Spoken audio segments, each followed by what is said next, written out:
Ali Manzu. Mtazamaji, waziri wa zamani Raphael Tuju anatarajiwa kufikishwa katika mahakama ya Kibra hapa Nairobi asubuhi hii ili kushtakiwa kufuatia kisa cha kutoweka kwake na kisha baadaye kurejea akidai alipata hifadhi kutoka kwa familia katika kaunti ya Kiambu. Tuju alikamatwa hapo jana na kuzuiliwa kwenye kituo cha polisi cha mtaa wa Karen.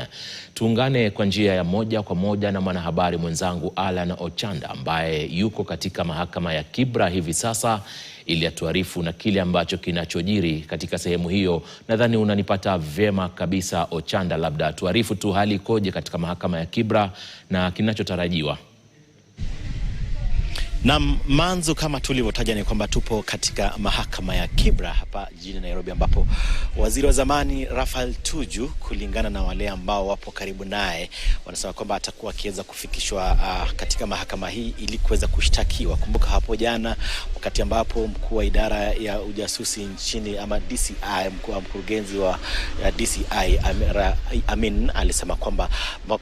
kule kutoweka kwa Tuju na pengine kuweza kuchora picha kana kwamba pengine serikali imeweza kuwa ikihusika na kutoweka kwake na kisha baadaye kurejea, basi ni swala ambalo litakuwa akiweza kushtakiwa nalo, ila pengine si yeye kuweza kutoa uamuzi huo. Ila kumbuka kwamba wakati ambapo wale viongozi wa upinzani wakiongozwa na Kalonzo Musyoka walipokuwa wamefika pale Karen hapo jana, wakiwa pamoja na Raphael Tuju, kisha baadaye kuelekea katika kituo cha polisi cha Karen, akaweza kutiwa mbaroni, na hivyo hii leo tunatarajia kwamba atakuwa akiweza kufikishwa hapa. Ila kuna baadhi ya picha ambazo zimetoka kule moja kwa moja, na anaonekana ni kana kwamba yupo katika zile mashine za oksijeni, na hivyo swala hilo, iwapo pengine afya yake itakuwa imedorora, basi huenda utakuwa ni uamuzi wa wale ambao ni mawakili wake. Ila kumbuka kwamba tangu kukamatwa kwake na kisheria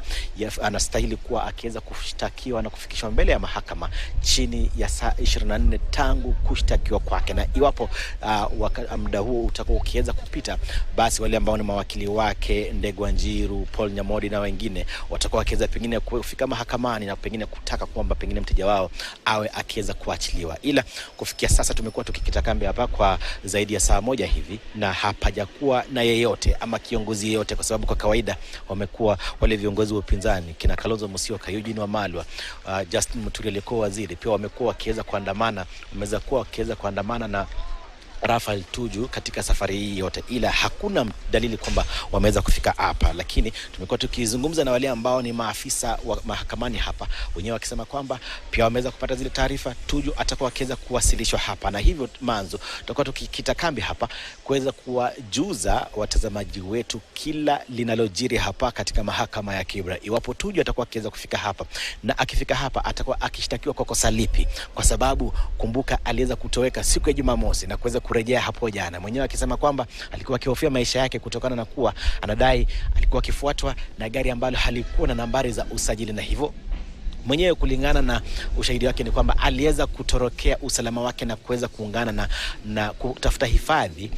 katika mojawapo ya familia katika kaunti ya Kiambu, kwa sababu kaunti ya Kiambu si mbali kutoka mtaa wa Karen, na hivyo anasema kwamba alikuwa ameweza kujificha kule kutokana na kuhofia usalama wake, tangia kuweza kukumbwa na ule utata kuhusu umiliki wa ile mali yake ya biashara katika mtaa wa Karen, na hivyo pengine wale ambao ni auctioneers akaweza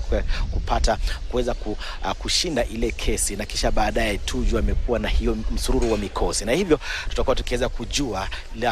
yanayomsubiri hapa katika mahakama hii ya Kibra, wakati ambapo watakuwa wakiweza kufika hapa wakati wote kuanzia sasa. Manzu. Asante sana Alan Ochanda, bila shaka utakuwa basi ni mwepesi wa kutuarifu na kile kinachojiri pindi Raphael Tuju atakuwa anawasilishwa mahakamani, ila taarifa zingine zinaarifu kwamba huenda ikawa bado anaendelea kupokea matibabu akiwa katika kituo kile cha polisi ambapo alizuiwa kuanzia hapo